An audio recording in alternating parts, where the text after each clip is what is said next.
the blood covenant, and because that is something we ought to give thanks to God for.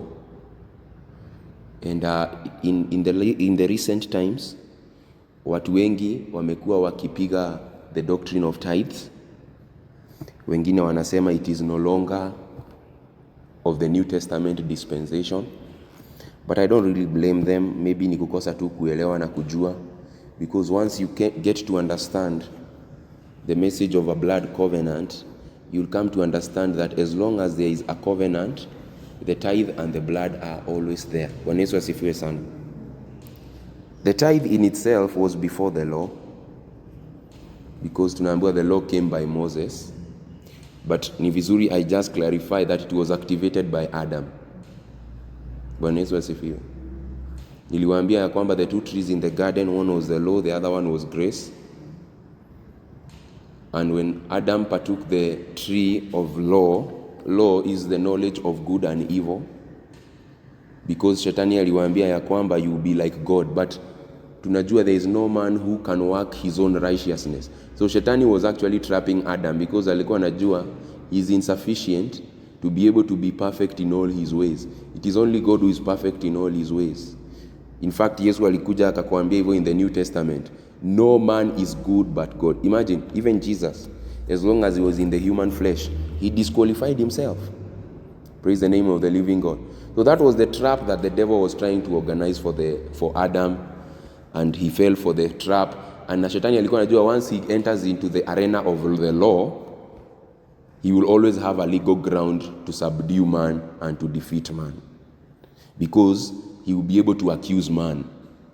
He's called the accuser of the brethren. Niliwaambia that Adam was the greatest prophet that ever lived before Jesus Christ, because the other greater one was John the Baptist, but tuliambiwa that there has not been a greater prophet born among women. But we know Adam was not born by a woman. Bwana Yesu asifiwe sana. Now, by that aspect, why was Adam among the greatest prophet? One, yeye alifunzwa na Mungu about the doctrine of sacrifice, blood sacrifice to cover sins. Na niliwaambia unless the Holy Spirit is able to reveal to you, because Moses alipokuwa on the mountain alikuwa anaonyeshwa vitu kulingana na mafumbo. Na wakati ulisikia Mungu alisema walikuwa wamejitengenezea nguo za matawi, you know nakedness means sin. Si ni kweli? Alipokuwa anasema wamejitengenezea nguo za matawi, what God was trying to say is that he was trying to cover their sin with the sacrifice of plants or vegetation or plantation. Lakini Mungu akakuja akawaambia that is not how you cover your sin. So unaona Adam had a form of knowledge, but it was not really perfect. Now, then God came and slew a lamb that was slew at the foundation of the world, and you cannot huwezi ua kondoo kama itamwaga damu, si ni kweli? And he used their skin to cover. So God was trying to show them how you cover your sins before Jesus comes, because Jesus was to come years later. Hello? Now, na ndiyo maana Cain alikataliwa, dhabihu yake ilikataliwa kwa sababu yeye pia alienda kutoa dhabihu ya mimea. He was a farmer. Na Mungu akamuuliza, ukifanya vile kunahitajika, si utakubalika? So what Cain was supposed to do, he was to go and trade his plantation, because hata kama unalima, Bwana alishaambia baba yake ya kwamba huwezi funika dhambi na dhabihu ya mimea. Kwa sababu tunaambiwa for there to be a remission of sins, there must be blood. Hello? Bwana Yesu asifiwe sana. So I'm just taking you into context. So now, fast forward, there was the fall of Noah, and the whole world was damned, and Noah was able to make a sacrifice, na Mungu akamake a covenant. God made covenants with different people at different times. He made a covenant with Noah, akawaambia he will never destroy man with water again. Bwana Yesu asifiwe. Now, but because in God's plan, he was to bring Jesus into the scene, he needed to partner with a man. So he had been looking for a man.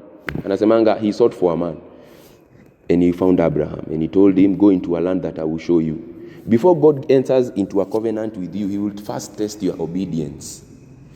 Na akapatia Abraham masharti fulani, zingine akaanguka, zingine akapita.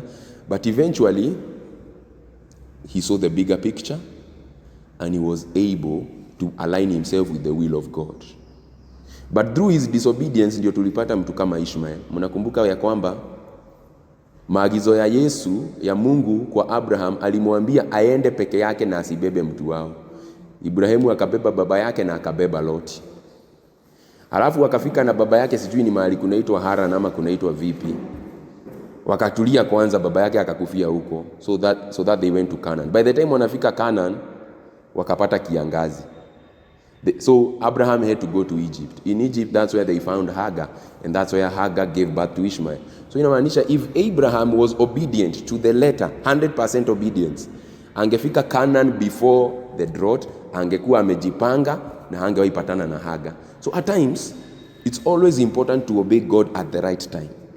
It's not only doing what God tells you to do, but doing it when he tells you to do. Kuna watu wengi nasikianga wakisema Mungu aliniongelesha siku 3 nimekuwa nikingangana na Mungu. Sasa Mungu amekuambia upelekee mtu chakula. Na labda watoto wake hawajakula. Ni ukweli tunafurahia Mungu ulitii, lakini ungetii vizuri kabisa, Mungu angepata utukufu zaidi kupitia hiyo. Ndio maana Mungu anasemanga he's pleased with the prompt to do. Prompt to do ni ule mtu anasikia maagizo na anaifanya sahi. He's unwilling to do with the prompt to do giver. Praise the name of the living God. So God was looking for obedience of Abraham. And when Abraham was in Canaan now, God had reached him, and he was rich in cattle. Ndio tunaambiwa. He was rich in all things. And ikafanyika Lot after tengana tena, another product of not hearing God and obeying him correctly. Lot, I understand, walishikwa na watu, some kings, and their property was plundered. So Abraham, because he had many servants,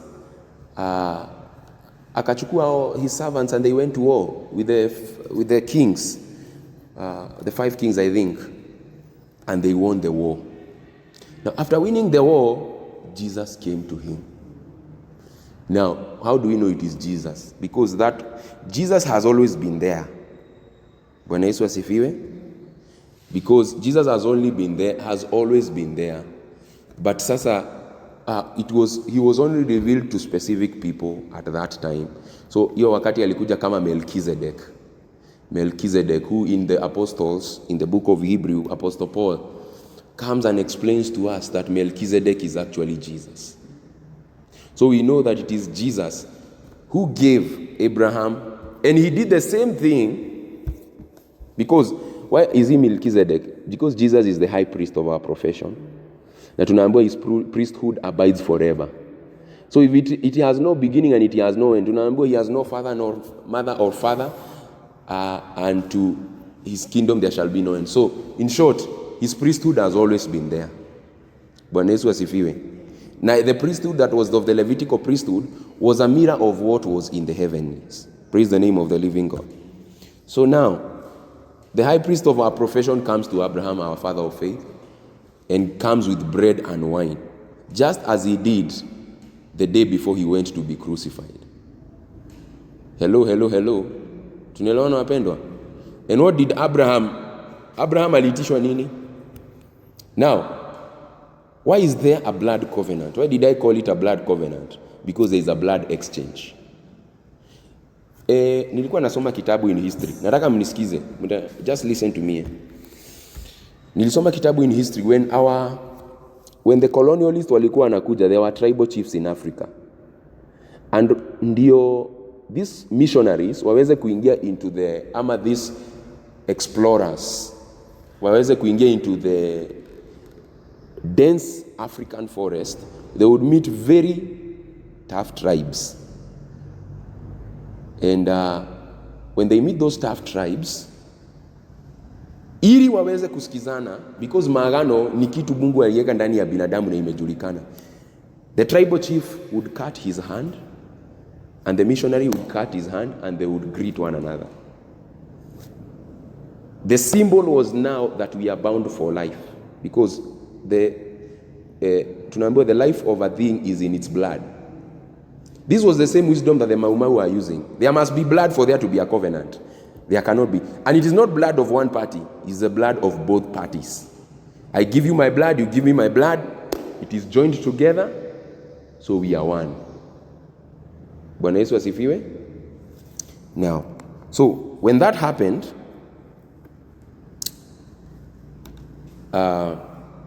so that missionary, wherever we will go, na yeye angepewa kitu kama ni the staff of that tribal chief, such that akienda mahali popote, everyone will know he's under the protection of that king. So hakuna mtu atamguza, kwa sababu ukiguza huyo umeguza ule mfalme, na ukimguza yeye ndiye atakushughulikia. Praise the name of the living God. Now our king, who is Jesus, also knew the same thing. So because God needed someone in whom he would bring the seed, because there was a prophecy that God spoke, and he said that the seed of the woman shall crush the head of the serpent. But that seed had to come through a human being, because a woman is a human being. So God had to look for a man who, wataingia covenant, he gives him his body, and God gives him their body, and they become one. Praise the name of the living God. Now, and when a covenant is in place, there is also a change of names. The lesser covenant, the lesser partaker of the covenant partakes the name of the greater covenant partner. For example, my dad senye aliwa my mom alikuwa anaitwa Kerigo Madhenge, lakini she changed her name to Kerigo Maina, because now my dad is the senior partner in the relationship, and there is a covenant. Bwana Yesu asifiwe sana. Now Abraham akabadilishiwa jina from Abram to Abraham, because the name of God is I am. So Mungu akashikanisha Abraham na I am, ikakuwa Abraham plus I am. He took the last names of the senior covenant partner. Praise the name of the living God. But really, that's not really my point, because that is debatable, because I'm not really a theologian, but I just thought ni vizuri niseme hiyo.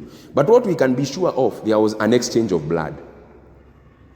Jesus gave him his blood and his body. Si alikuja na wine and bread. Lakini swali ni, for this covenant to be complete, did Abraham offer Jesus his blood? Hello? And that's where the tithe comes in. The tithe is a symbol of your blood. I don't want you to ever forget that. Bwana Yesu asifiwe. The tithe is a symbol of what?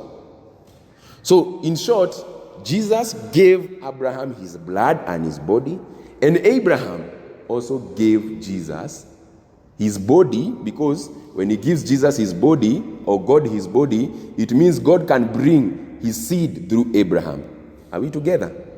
So from that day, Jesus could come. And ndio maana in the New Testament, we locate through genealogies. Tunaambiwa Abraham begot Isaac. Isaac begot Jacob. Jacob begot Judah. Judah begot Ivo. It is God showing us from when I started the blood covenant, we trace it back to when Jesus appeared. Praise the name of the living God. So now, Jesus is on the scene. Abraham gives Jesus his body because Abraham was barren. He couldn't give children. So when Jesus gives Abraham his body, and the body of Jesus is always productive, Abraham now has strength to conceive. And because Abraham is joined with his wife as a covenant, so she's also a partaker of the covenant that Abraham made with Jesus. Because tunaambiwa that a husband shall leave mother and father and shall be joined to his wife, and they shall become one flesh. So Sarah was also a covenant partaker through the covenant Abraham took. Praise the name of the living God. So now,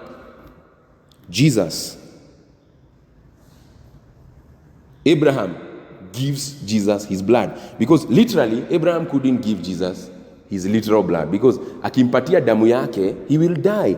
So God looked for a replacement. This is the wisdom of God. Alisema ya kwamba hata wakati Israeli watakuwa wanatoa dhabihu, wataenda watafute kondoo na waiekelee mkono na waekelee dhambi zao kwa hiyo kondoo na iachiliwe iende. Ilikuwa inaitwa the scapegoat. So God used the same wisdom with tithes. And when he used the same wisdom with tithes, akasema, now because I cannot take your blood, because if I take your blood, you will die. So what can I do? I will take a representation of your blood through tithe. Na ukienda ufanye your research, Go and do your research because you have devices. Inasemekana the percentage of blood in your body is 10% of your body. In fact, hata when you are on data hapa, you can Google. Okay, we have a doctor here. Simiyu, are you aware of that fact? When you completely drain the blood from a human body, unaelewa, and you measure its weight in proportion to the body, it is going to be 10% of the body. Yes, kindly confirm. Hebu nileta nisome nione inasema aje. So actually, literally, it's actually inakuwaga from 9 to about 12, but the average proportion of blood to the human body is actually 10. Tunaelewana wapendwa? So God having that sense in mind, na ndio maana Mungu alisuambia katika Agano la Kale ya kwamba binadamu hafai kukula hata damu ya mnyama, kwa sababu uhai wa kitu uko ndani ya damu yake. Unaona? So ukichukua, unaona, ukichukua damu ya kitu imefunga. Inasema blood makes about 7 to 8% of an average adult's body weight. This translates to 4.5 to 5.5 liters for a typical adult. Though the exact volume depends on size, age, and gender. Infants have a higher proportion, with blood making up to 10% of their body weight. Actually, the healthy amount, because we know an infant is a nini, because yeye hajapitia magonjwa na hajapitia nini, is actually 10%.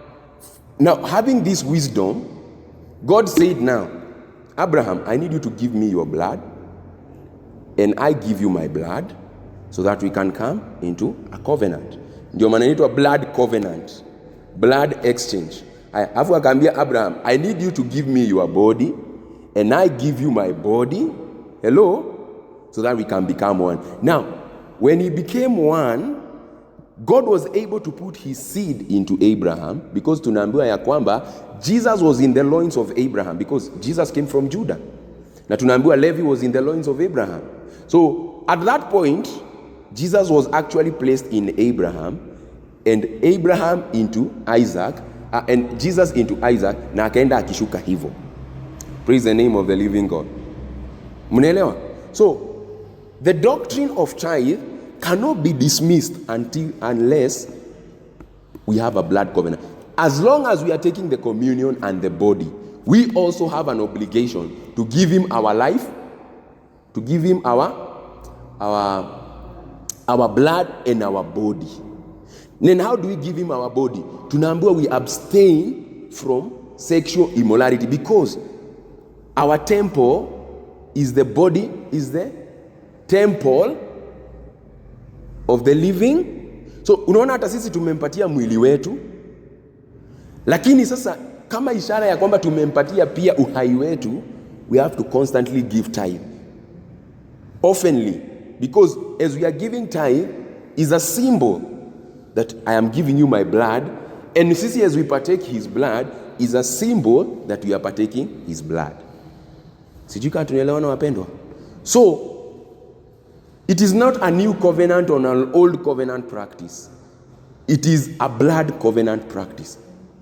As long as you have been brought into fellowship, the day you got born again and you have now access to his life, that is the day you start tithing.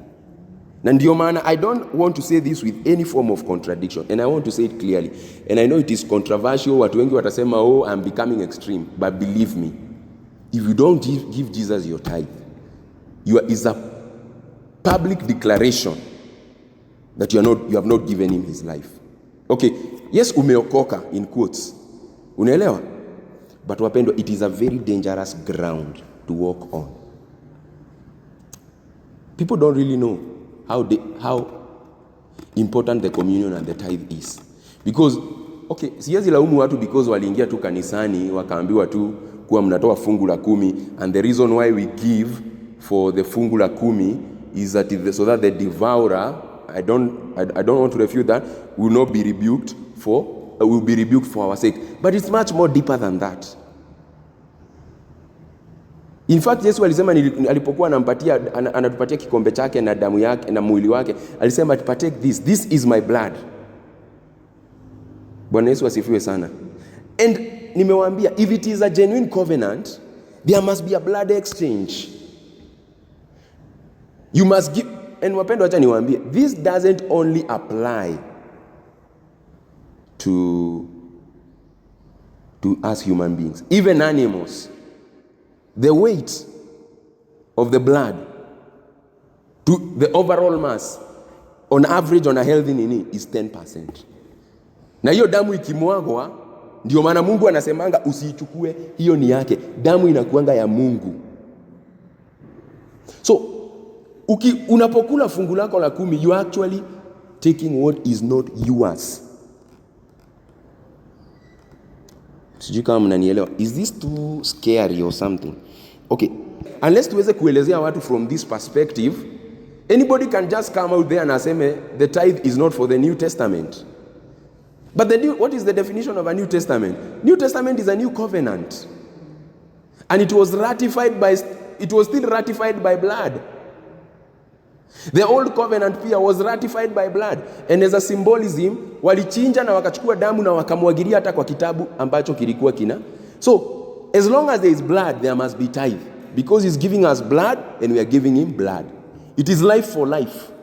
Yesu alisema, anyway, ndio alisema ya kwamba, na wanasemanga that our life is not our own. Why? Because, okay, I don't want to call, you know what is a sacrament? A sacrament is an outward show of a spiritual thing. And I would actually call tithe a sacrament. Because the communion is a sacrament. It's a divine outworking, inatuonyesha ya kwamba vile tunachukuanga damu ya Yesu na mwili wake.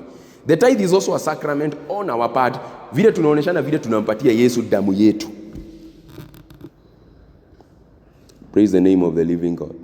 So, it is a public declaration. It is just like a baptism. Baptism, in a way, is a sacrament of a way because it is a symbolism of vile tulikufa na Kristo na vile tutafufuka siku ya mwisho. Nayo tithe is the same thing, ya kuonyesha vile alitupatia damu yake na sisi tunampatia yetu. Hello? Without this in-depth understanding that the tithe is a blood exchange, anybody can come from anywhere na aseme the tithe. In fact, anajicontradict yeye mwenyewe. Anasema in the New Testament, in the New Covenant, there is no tithe.